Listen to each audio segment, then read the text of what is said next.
So, how have things changed since you were a child in terms of how Native Americans are seen and perceived? And have you felt a change? Yeah, for Muwekma, there's visibility in the California circles now here as it stretched out more. It's always been up north, the Miwok or stronghold, all the relatives up north, all the tribes up north who've kept our ceremonies safe and kept these things practicing and consistent with the bear grass braiding and the regalia making, the top knots, the feathers, the nets, the songs, the food.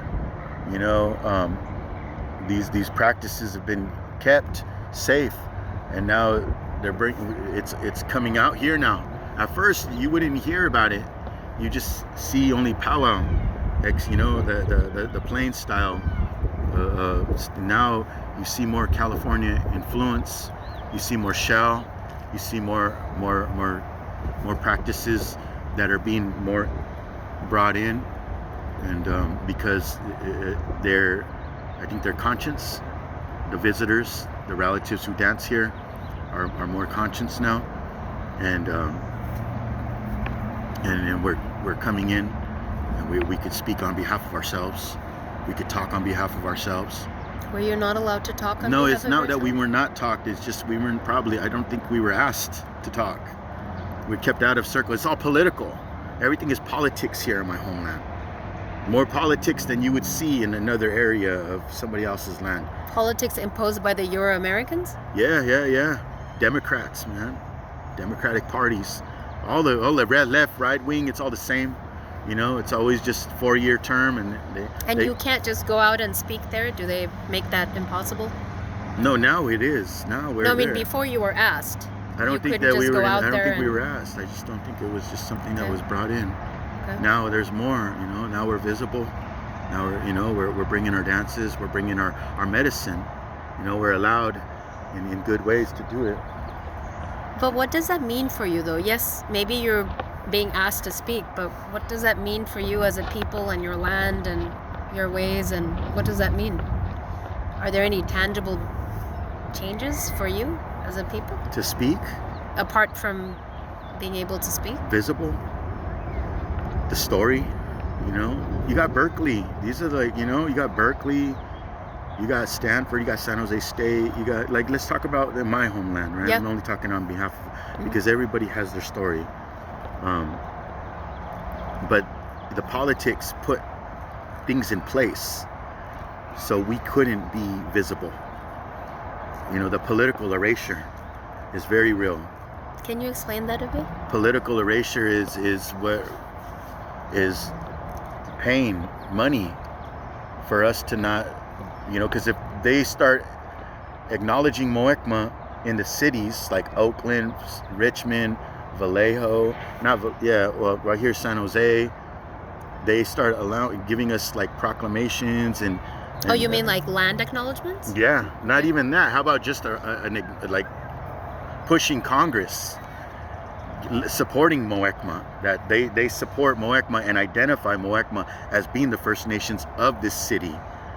We have so many issues right now, political issues, where we are being oppressed because of the lobbyists, because of this value of what they think is valuable, our land, because of the development, to see as competition, to see as somebody who they've kept us away for so long.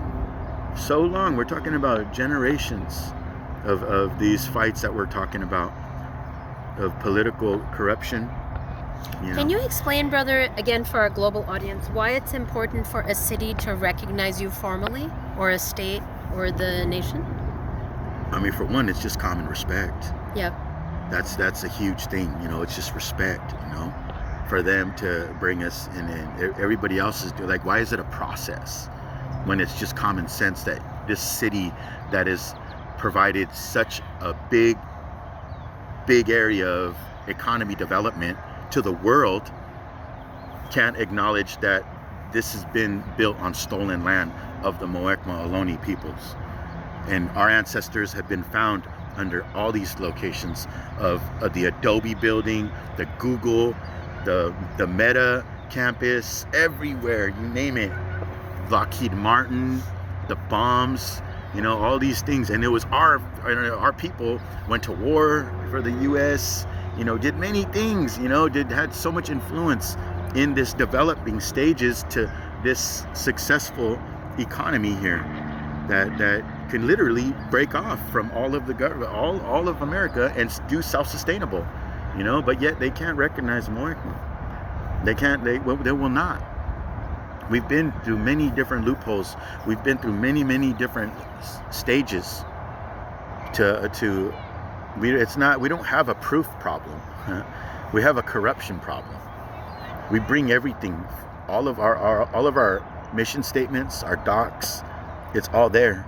Our surviving stories, our areas of still being visible in our Native community, we're very much intact with our history. And yet that's not good enough. Is there a process to be recognized? There's a huge process.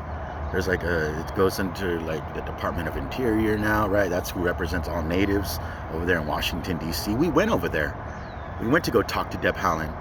She had us. She was the first Native American. Yeah. Pueblo, I believe. Secretary. We even went to her area. We went to Brian Newlands, who was her at that time, executive chief of staff. And you were talking about being recognized as federally recognized as a Native American tribe or a nation. Yeah. And then that comes with other things too, right? Not just verbal recognition that this is your land, but also other types of. We're not fighting, like I said, we're not fighting for the land. We're fighting because we are the land. Because we want to repatriate our relatives. Yes. You have institutions that are holding our ancestors. The bones of your ancestors. Yes, many different relatives. Relatives who are still in spirit with us. All these institutions and museums and stuff. What did the business do they have them for? Why hold them? When we want to, and why not donate land? Why not give us back land? Do the right thing. What about doing the right thing? If you know who we are, we say you believe who we are. It's just what's tying your hands.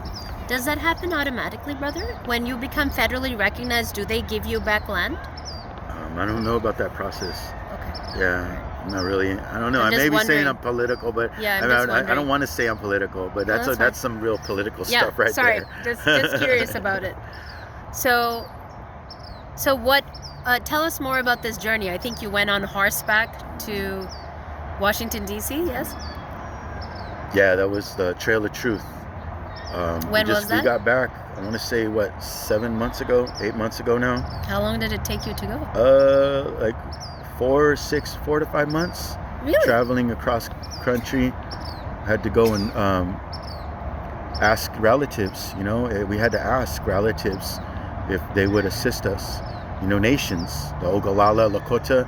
Oh, so you stopped along relatives' places as you were going? Yeah. We stopped around the Gila River with the Peeposh. We stopped over there with the Dineys and assisted with the uranium mine that's over there. Then there's you mean protesting against it? Yeah, assisting their causes. That was the movement, was to go to nations and ask them, can we come on your homeland? And we want to hear your story. And we want to share our story. That must have been wonderful. It was beautiful. It was amazing. So many different relatives. Menominee, the Haudenosaunee, Mohawks, Akwesasne. Then there's the Oneida, the Shinnecock, Ogallalas, the Anishinaabe, Ojibways up in Red Lake. So we went through many different. This is where it took you Black 5 Panthers, months. Yeah, Wow. Chairman Fred Hampton Jr. in Chicago and the Black Panther support came down and supported us in solidarity as well.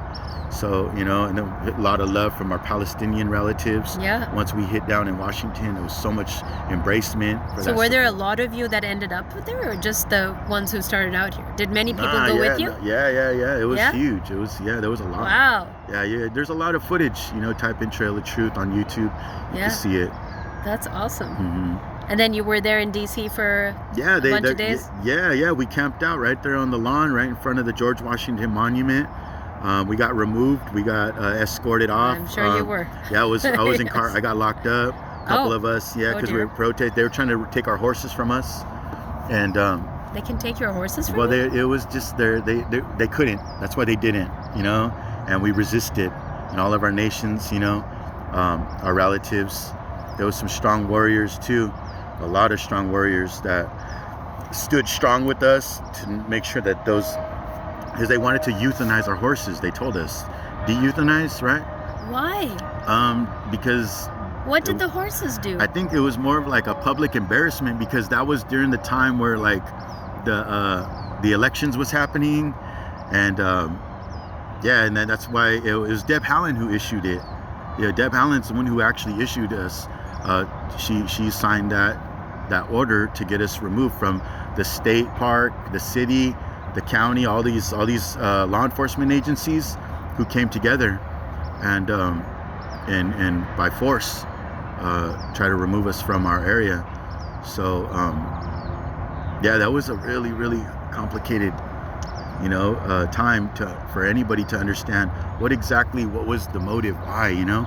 But at the end, the order was issued by Deb Haaland, and she also wrote a letter to Charlene, my chairwoman, my Mayan, and told her that she was embarrassed, you know, publicly. So yeah, I mean, it's a lot of corruption. But how did you feel when you came back, though? Because there were lots of good parts, right? The 5 months leading up to it, where you got to meet all your relatives. It was all, nothing but love. We got embraced everywhere we went. There was embracement, there was love, there was feeding, we were ceremony everywhere, sharing, a lot of sharing, and then... And you learned a lot of things, I guess. Many things, yeah. Shared a lot and learned a lot. Learned a lot of love, you know, a lot of stories of the relatives and their hardships. A lot of we came in and made relationships of like adoption, you know, really, it was really, really goodwill, good energy, good spirit, and unity, solidarity. It was very, very special for us. And the fight still continues, you know. That's just the thing, is we're still pushing. So how do you teach the next generation of Muwekma? Well, I mean, all of our children went on that journey with us. Oh, they did? Yeah, I had my children. All of our children were on there. Wow. Yeah. For 5 months, that's awesome. Yeah, living in tents. You know, it was a lot. It was a very enduring. I can't think of a better learning experience than that. Right. Going and meeting all your many of your learning relatives. The songs, you know. That's amazing. Yeah, learning the sacred traditions being brought in through ceremony only. There was nothing about exhibition, nothing about, you know. No, it's just for you. It was It's not about showing. No. Yeah. That's really great. Mm-hmm. Thank you so much.